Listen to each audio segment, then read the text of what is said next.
Oh no, where's my coffee? What happened? I am Ray. And what if worry is just praying for what you don't want? Have you ever thought of this? How to explain this? Let's go through the basics. You see, you are made in the image of God, which means that you are a divine creator. But do you know your power? Have you forgotten who you are? You see, those who don't know their power, they have no power. As Carl Jung said, if you don't make the unconscious conscious, it will direct your life, and you will call it fate.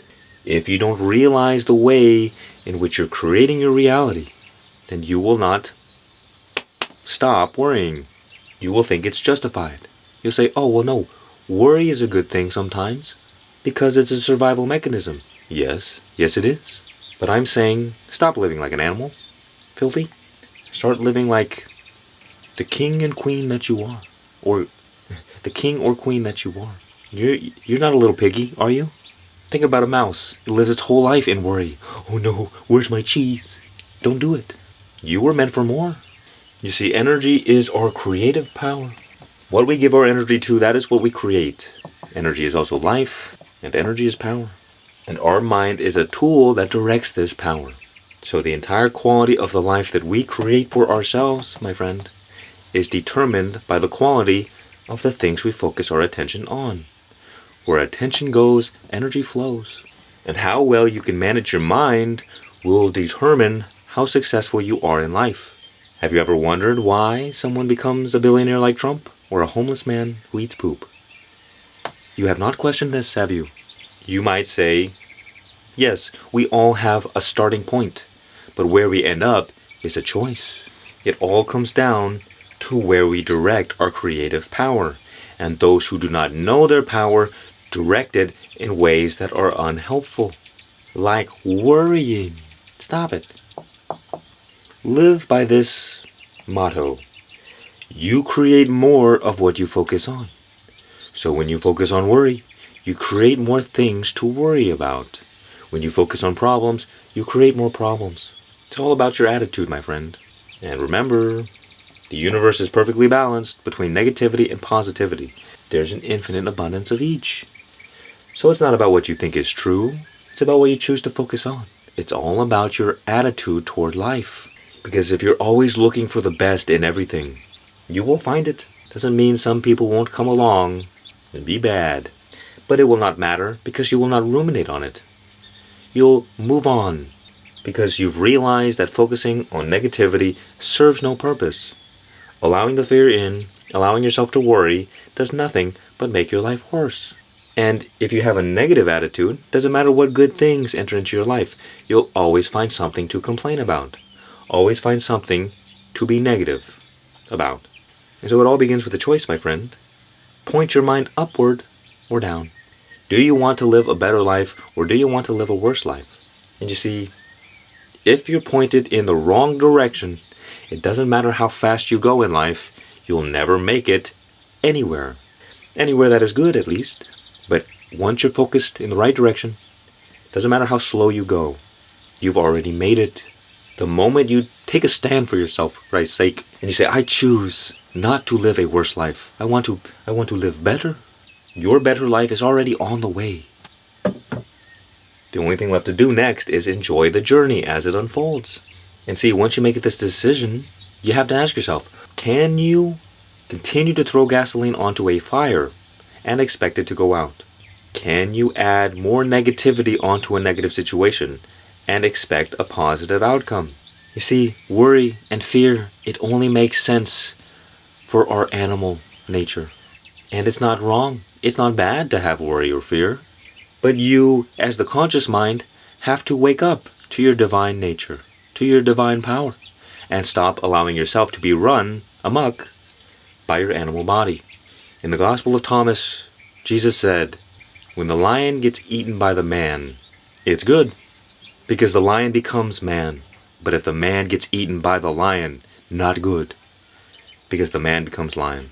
What this seems to mean to me is that if you can master your animal nature, you become even more divine. But if you allow yourself to be consumed by your animal nature, the fear, the instincts, the worry, then it will destroy you. Why do you think there are so many men in prison? They don't know how to handle this animal body. So they have to be locked up in cages. Like a rabid dog.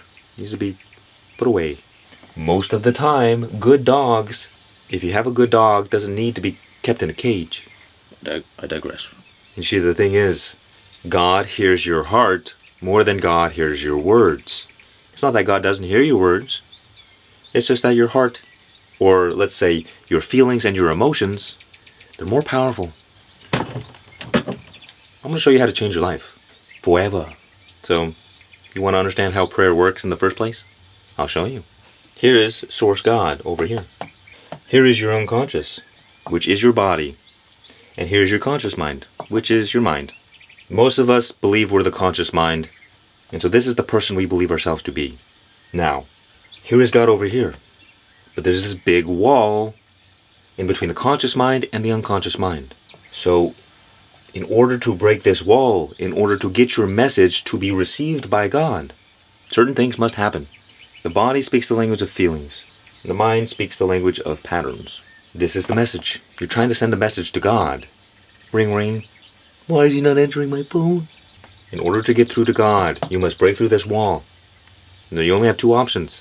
You need strong feelings about whatever it is you're asking. Because imagine that this is a house, and this is the door. The little person living in your body. Here's a knock at the door. Knock, knock. Looks out in the keyhole. I don't know you. I'm not letting you into my house. Go away. Because it only knows feelings. But what happens is that when you have strong emotional charge behind what you're asking for, behind what you're saying or thinking, the little person looks out and like, oh yes, come on in. The message gets through, goes into your unconscious, and is received by God. This is, for instance, why just repeating affirmations doesn't always help. Because if you're saying one thing, but you feel another, there's a contradiction. The message isn't getting through to your unconscious. You're not tapping into your creative God power. That is why Neville Goddard said, feeling is the secret. You can change your life like that if you know how to reprogram your unconscious mind. Because all of your struggles in life are because of this, or a mismatch between your conscious mind and your unconscious mind. Imagine for a moment an old western town, and there's a cowboy, and he's riding into the town. And as he's riding into the town, people look around and look at the man, and they say, what a strange man. He's bouncing up and down. Seems distressed. And somebody calls out to the cowboy and says, where are you going, cowboy? And the man says, wherever the horse takes me.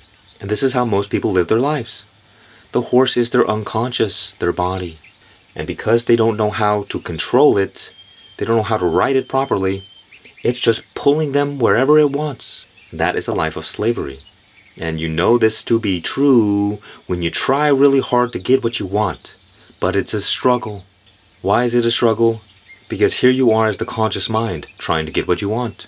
But the unconscious mind isn't going that way. So you're fighting it the whole time. When the moment you get the conscious and the unconscious on board, you have effortless success. And here's what I mean. I'll show you. Don't worry. Because if you worry, I'll get the swords. And then I'll give you something to worry about, my friend. I'd like to take a moment to talk about the sponsor for today's video. Guru Nanda. Guru Nanda. Guru Nanda. Guru Nanda. Guru Nanda. Guru Nanda. Guru Nanda. Guru Nanda.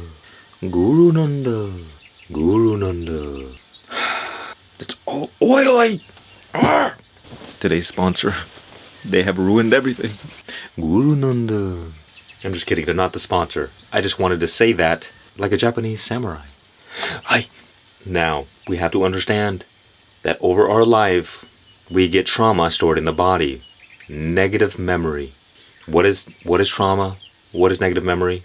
This is karma. And what it means is that anytime you have a strong feeling about something, negative or positive, your body takes a snapshot of whatever it was that caused that feeling. And it stores that information in your body as memory for later, for survival purposes. So for instance, if you're a parent, maybe you are, maybe you're not. But if your child falls down one day and gets hurt really bad and you have to take them to the hospital, that's a traumatic experience. You're going to feel really bad about it. And moving forward, You're going to continuously worry, oh no, don't jump on that. Don't do this. Don't do that. No, no, no.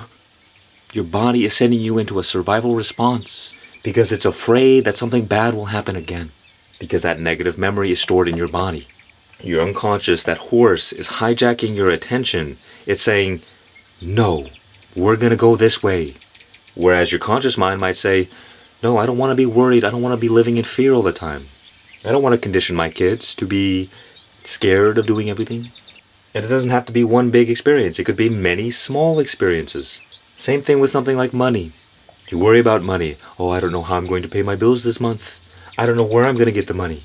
Worry, worry, worry. It's because you have negative memory stored in your body from past negative experiences. Feeling negative about money. So you have a negative relationship with money.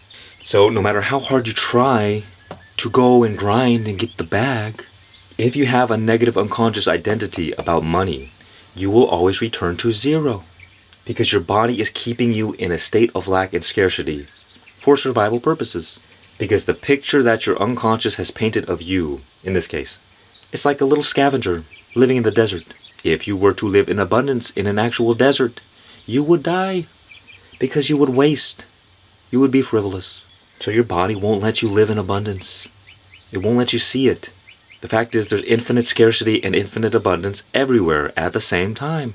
So your unconscious hijacks your attention to focus on what is negative, to worry, for no other reason than the negative memory stored in your body from past negative experiences. Same thing with relationships. If you got screwed over in the past, your body is going to hijack your attention and say, you need to worry if they're going to cheat on you. You need to worry, you need to call them 10 times and make sure they're not cheating on you. And what happens? You cause them to leave you. Because who you are, your unconscious and conscious identity, and your state of being influences the way you behave, the way you act. And the way you act influences what you get out of life. So, when you're operating from lack and scarcity, in a relationship, if you're so afraid that they're going to leave you, you're going to act in ways that are going to confirm the very thing that you're trying to avoid. If you live from fear, you will only get negative responses from life. That's why it doesn't matter what you think is true. Your senses will deceive you. If you look around and you don't have any money, how can you not be worried about that? You're making the launch, you're rationalizing in your mind that this is the true nature of reality. This is the truth. I see it with my eyes. I am broke. I don't know what to do. I don't have any jobs. I don't have any way to make money. What is going on here? This is the true nature of reality. I'm stuck. I'm screwed. It is not. It is not. There's infinite abundance everywhere all the time. It's just about what you choose to focus on. And your unconscious will hijack your attention to make you focus on all the things that are wrong with the world if you have a negative unconscious identity. And the only way to reprogram that identity is through your conscious mind. So you need a fundamental attitude shift toward life. There were times where I didn't have any money to go to the gym, to eat food, whatever. And instead of living from my senses, I lived from faith that everything was working out perfectly. And guess what? It did. I didn't need to worry about it. Because if I would have worried about it, it would have kept me stuck in the negative state of being. And this is the problem that people have. Is that you pray to God for something that you're lacking in your life. And God says, yes, I will give it to you. I'll give you everything you need. But then during the day, you allow the fear and the worry in. And you sabotage your prayers, you sabotage your blessings. Because you're focused on the world, you're not focused on God. You're focused on what you don't have, you're not focused on what you do have. The reason that this is the slave side of the equation is because everybody, they want something. So they go and do something to get it. Or you have a problem that you want fixed. And so you try to fix it. This is would be common sense for most people. Of course I would do that. What are you talking about? If I want something, I have to get it. If I want to fix a problem, I have to fix it. And this is why it's so hard. Because it just seems like this is the true nature of reality. I have to do this. There's no other way. I'm telling you, this is the way. Stop fighting against your unconscious. In fact, you don't have to do anything in the world. All you have to do is focus on yourself. Because as you optimize yourself, the actions and the results take care of themselves. Think about somebody who wants to be healthy. I want health, so I have to eat salad and go to gym. But I don't like salad and I don't like go to gym, so I slave myself. And then I just revert back to eating junk food because, nice. Because you're a junk food eating person. Maybe not you specifically, but someone out there is. So no matter how hard you try to eat healthy, you will always revert back to who you are. And so you spend all this time struggling, fighting, trying to go to the gym, trying to eat healthy, and then you end up sabotaging it all at the end. This is why. Because you're trying to fight against that horse. The horse is going to do what it wants to do. Unless you train it, it's going to be wild. It's not going to listen to you. When the moment you focus on your state of being, you focus on changing your identity. You think it takes any effort for me to eat healthy and go to the gym every day, 7 days a week? It does not take any effort, because it becomes the nature of who you are. So the result that you desire takes care of itself, because you naturally engage in the actions that lead to that result. And see, the mind can only focus on one thing at a time. Everything comes at a price. So we have to make a decision of what we choose to focus on, where we allow our creative power to go. Are you going to allow it to go on this hamster wheel of endless struggle? Or are you going to be free? Focus your mind one-pointedly on yourself, because you will always be the bottleneck to your experience in every area of your life. In health, in relationships, in money, in business. You don't worry about the result. You only worry about you. You don't focus on others, you focus on you. Because, for instance, if you're blaming others for the way your life is, if you're blaming the system, if you're blaming your race, if you're blaming your cards that you got in life, you're hemorrhaging your energy and wasting it and keeping yourself stuck. That is why we have to ask ourselves, do you actually want to live a better life or not? Do you actually want to be free? Because when you focus on this, you go directly to the source. People who are free understand their God power. People who are slaves do not. Because if you recognize your power, you would not do this. You would create from your mind, not from your hands. And the thing is, once you know how to create from your mind, you can then take massive action and bring forth your desired reality 1,000 times faster. Because a lot of the times in the manifestation community, people are drawn toward that because they're lazy. They don't want to do anything.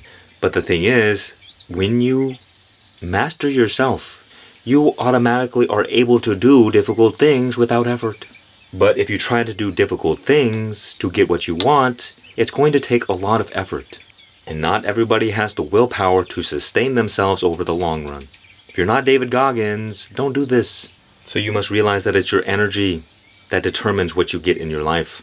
Your state of being is your point of attraction. And two things happen when you stop worrying. First of all, you don't lower your state of being.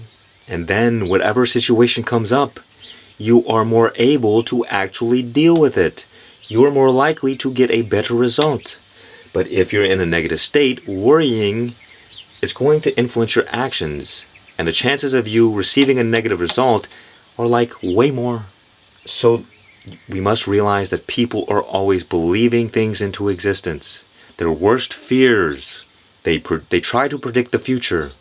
And then when it happens, they say, oh, I knew it. I knew this was going to happen.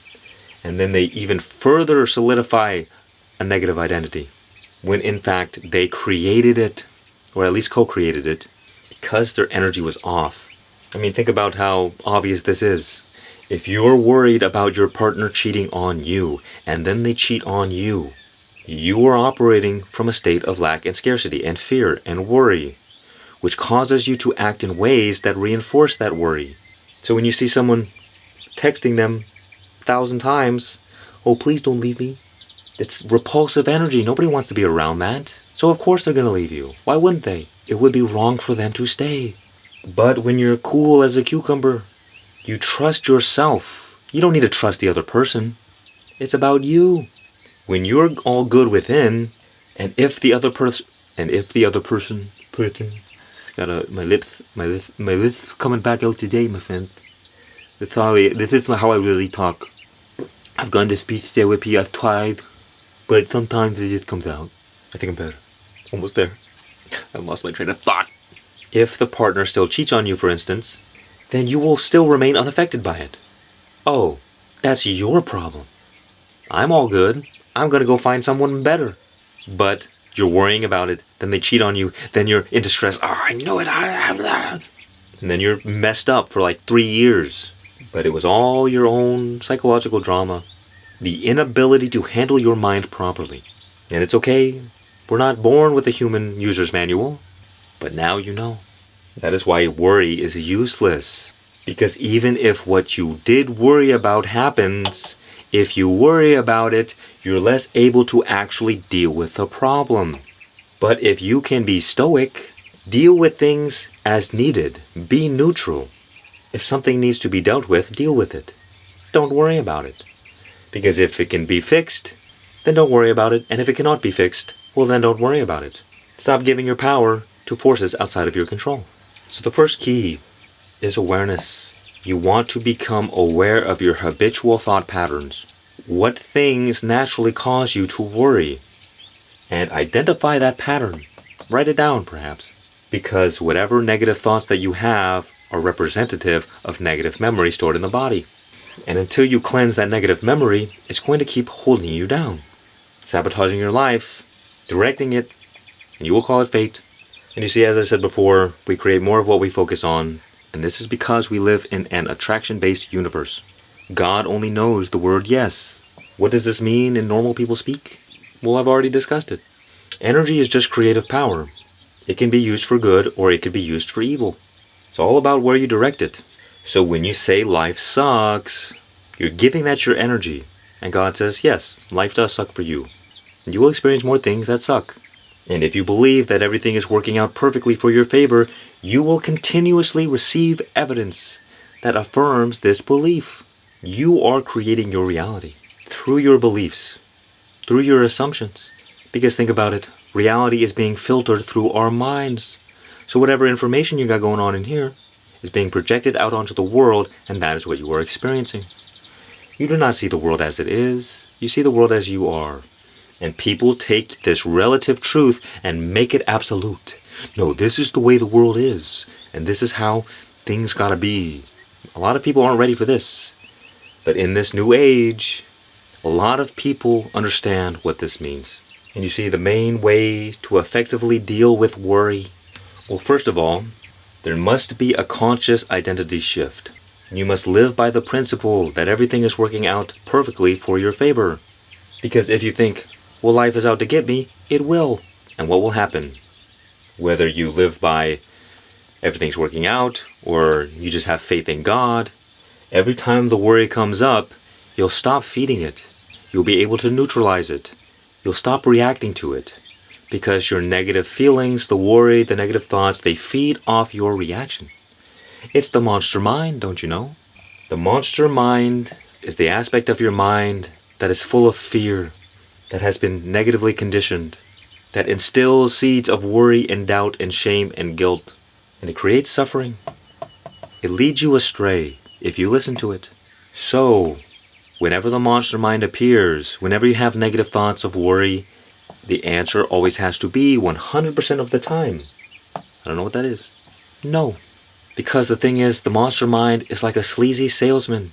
It knows all of your buttons to push to get you to buy the lies that it is selling. And unless you are 100% certain, you will pull your money out and say, no, no, no, no. It will get you. And you will feed the worry and you'll ruminate on it and you'll ruin your life. The monster mind is like a parasite. It has no power of its own.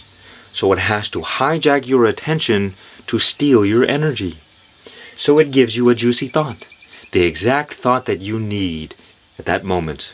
It knows your vulnerabilities. It knows your trauma. It knows all your emotional triggers. And if you entertain the idea, the thought, you'll allow the fear in and you'll spiral out of control. Don't believe a single negative thought your mind tells you, because it is a lie. And if you are not 100% certain about that, you will give an inch and the monster mind will take a mile. And you'll see this for yourself. You'll have a negative thought and you say, maybe it could be true. And then you'll find yourself 30 minutes later still thinking about it. But when you say no, the thoughts cannot spiral out of control. The worry cannot continue. And in this moment, you remember, God is always in control. Everything is always working out perfectly for me. Everything is okay. You must calm that horse down. Because the moment the worry comes, the moment the survival is threatened, the horse is going to be freaking out and throwing you all over the place. So you have to calm it. And there. Whoa. First, you stop throwing gasoline on the fire. You stop making the horse go even more crazy by giving it more things to worry about, by ruminating on your negative thoughts. And then you throw water on the fire by relaxing, by being at ease. You must speak the language of the feelings. You must address the body, because the body is the one that's freaking out. You are just the one causing it to freak out, as the conscious mind, by reacting negatively to your thoughts, or by reacting negatively to your experiences. Because when you react negatively to something, you evoke negative emotions. But when you learn to not react, there is no karma that is created. There is no negative memory that is stored in the body. Karma is created through feeling.